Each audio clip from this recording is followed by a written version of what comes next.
Shu qizingni ko'zimga ko'rsatma deganman senga. Kuni bilan ishdan charchab kelsang-ku, uyda esa asabbuzarlik. Yo'qot, ko'zimdan nari qil deb ishdan qaytgan xotiniga baqira ketdi. Ko'zlarini jovdiratib qo'rqib turgan 5 yoshli qizaloq dadasining gaplaridan keyin sekingina onasining orqasiga yashirindi. Dadasi, axir u qizingiz-ku, unda nima ayb? Alloh bersa o'g'il farzandlik ham bo'lamiz. O'chir ovozingda, 5 ta qiz tug'ish keldi qo'lingdan, tiling esa 2 qarich.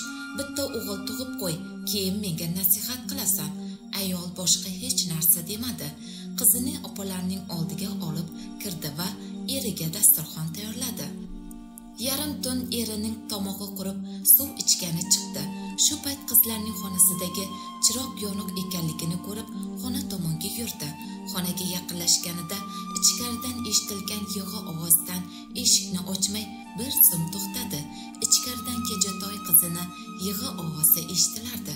Qizaloq yig'lab bir nimalar derdi. Xudojon, nega meni o'g'il qilib yaratmading? Nega meni otamni har kungi janjaliga, oyimning ko'z yoshlariga sababchi qilib yaratding?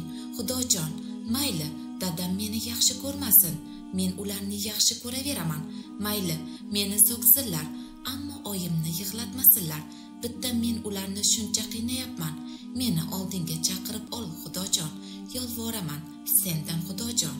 Erkak eshitganlardan karaxt holatga tushib qoldi. Oxirgi 5 yillik umri ko'z oldidan o'ta boshladi.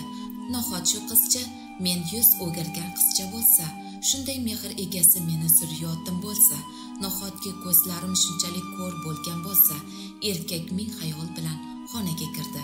Dadasini ko'rgan qizaloq qo'rqqancha shoshib joyiga yotmoqchi bo'ldi.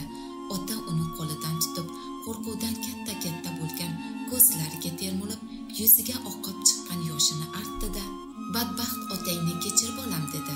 Qizaloq shoshib otasining bo'ynidan